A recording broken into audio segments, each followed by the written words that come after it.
Assalamualaikum. Hai semua, selamat datang kembali dengan channel Desi Rahma.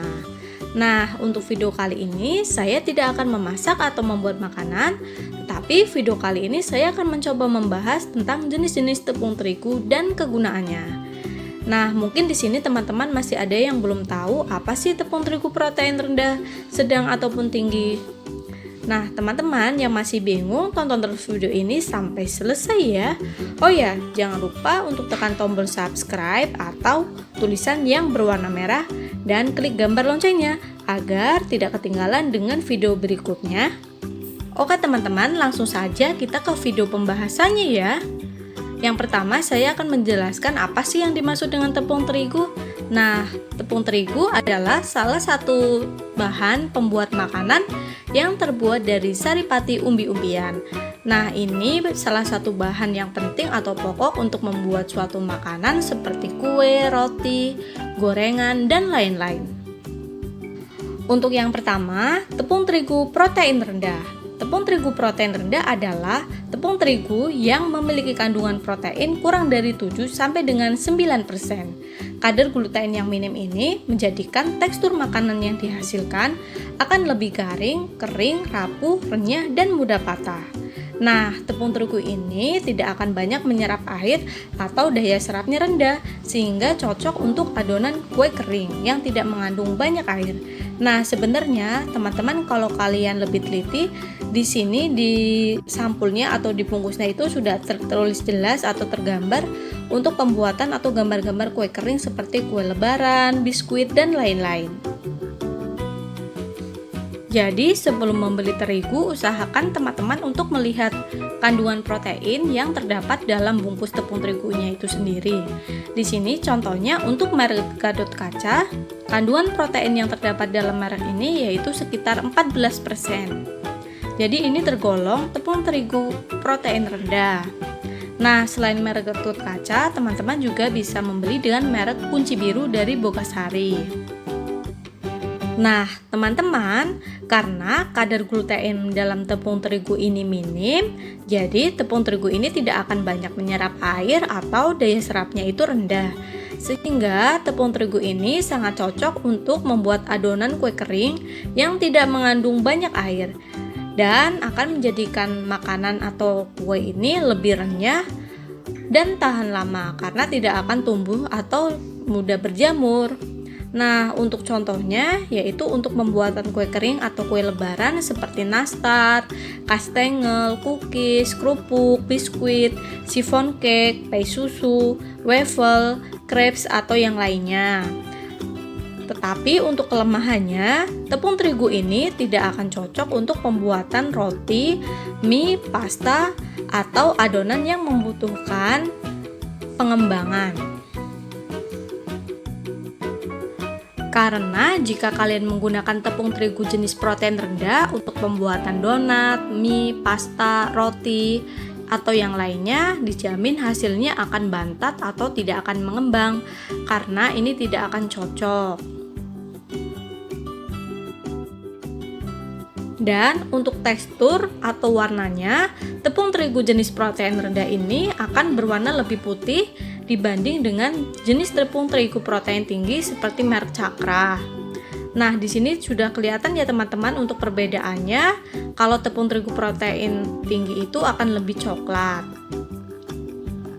Yang kedua yaitu tepung terigu protein sedang. Tepung terigu protein sedang adalah tepung terigu yang memiliki kandungan protein antara 10 sampai dengan 12%. Untuk mereknya, di sini saya menggunakan merek segitiga biru dari Bogasari karena merek ini sering kita jumpai dan banyak di pasaran. Nah, untuk kandungan proteinnya bisa kita lihat di bungkusnya, yaitu kandungan protein yang dimiliki tepung terigu segitiga biru adalah 17%. Nah, karena penggunaannya yang fleksibel untuk berbagai macam makanan, tepung terigu ini juga sering disebut dengan tepung terigu serbaguna. Dan tepung terigu ini cocok digunakan untuk berbagai macam makanan seperti cake, brownies, bolu, pancake, dan lainnya. Tepung terigu jenis ini juga cocok untuk membuat gorengan seperti risol, kroket, atau yang lainnya, dan juga cocok digunakan untuk pembuatan kue-kue basah seperti martabak manis, bakpia, muffin cake, atau yang lainnya. Kalau saya juga tepung terigu ini sering saya gunakan untuk campuran pembuatan kue kering seperti nastar dan juga kastengel. Nah, biasanya saya campur dengan tepung terigu protein rendah karena hasilnya nanti kuenya akan lebih padat. Tepung terigu jenis protein sedang ini akan menghasilkan tekstur makanan yang lembut dan agak mengembang. Nah, ini juga bisa loh digunakan untuk campuran pembuatan donat. Dan biasanya saya sering mix atau campur tepung terigu segitiga biru dengan tepung terigu protein tinggi seperti cakra kembar. Dan ini akan menghasilkan donat itu tetap lembut tetapi untuk teksturnya akan lebih padat. Nah, ini juga bisa loh untuk alternatif jika kalian tidak ada tepung terigu protein tinggi di rumah tetapi ingin membuat donat. Kalian juga bisa menggunakan tepung terigu segitiga biru atau tepung terigu protein sedang. Dan yang ketiga, tepung terigu protein tinggi. Tepung terigu protein tinggi adalah tepung terigu yang memiliki kandungan protein antara 14 sampai 16%. Kandungan protein yang berupa gluten ini memiliki elastisitas yang cukup tinggi. Nah, teman-teman, jika kalian teliti sebenarnya di bungkus depan ini sudah ada tulisan tepung terigu untuk pembuatan roti dan juga mie. Untuk mereknya, di sini saya menggunakan merek dari Bogasari yaitu Cakra Kembar. Nah, untuk kandungan proteinnya kalian bisa lihat di sampul belakang. Di sini tertulis kandungan protein yaitu 20%. Tepung terigu protein tinggi ini umumnya digunakan untuk pembuatan makanan yang memerlukan tekstur mengembang, lembut, elastis, dan juga kenyal. Sehingga tepung terigu ini cocok untuk pembuatan roti, mie, donat, pizza, atau pasta yang memerlukan tekstur kenyal dan juga elastis. Atau untuk pembuatan roti yang memerlukan elastisitas yang tinggi sehingga tidak mudah kempis saat fermentasi. Nah, teman-teman, jadi kalian jangan salah pilih lagi ya untuk pembuatan atau memilih jenis tepung terigu.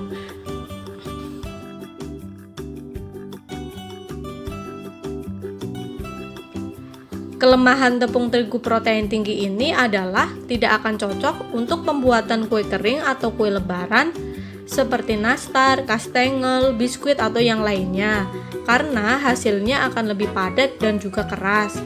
Dan tidak akan tahan lama karena akan mudah tumbuh jamur. Sehingga ini tidak akan cocok teman-teman. Jadi kalau kalian ingin membuat kue lebaran, kalian harus menggunakan tepung terigu protein rendah atau bisa dimix dengan tepung terigu sedang. Untuk perbedaan dari tekstur dan juga warna dari 3 jenis tepung terigu ini bisa kita lihat dari warnanya. Untuk tepung terigu protein rendah, warnanya akan jauh lebih putih dibanding dengan 2 jenis tepung terigu lainnya. Dan untuk teksturnya ini, tepung terigu protein rendah juga akan lebih halus dan juga licin daripada 2 jenis tepung terigu lainnya. Oke teman-teman, sudah cukup jelas kan untuk perbedaan dan kegunaannya dari tepung terigu protein rendah, sedang maupun tinggi. Karena beda makanan, beda juga untuk jenis tepung terigunya.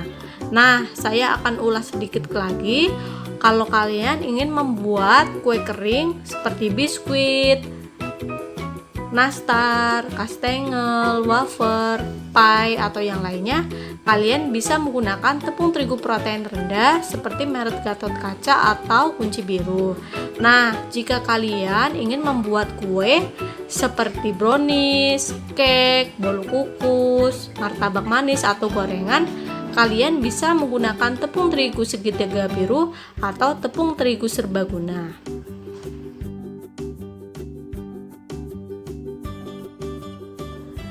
Nah, jika kalian ingin membuat roti, mie, pasta, donat, atau yang lainnya, kalian bisa menggunakan tepung terigu protein tinggi atau Cakra Kembar karena hasilnya akan lembut, teksturnya lembut, dan pastinya akan lebih mengembang. Jadi, jangan salah pilih tepung terigu lagi ya teman-teman. Selamat mencoba dan selamat berkreasi. Nah, sekian untuk video kali ini. Semoga bermanfaat dan terima kasih banyak yang sudah menonton. Jika kalian suka dengan video ini, jangan lupa untuk subscribe, like, komen, dan share ke teman-teman kalian ya. Sampai jumpa di video selanjutnya.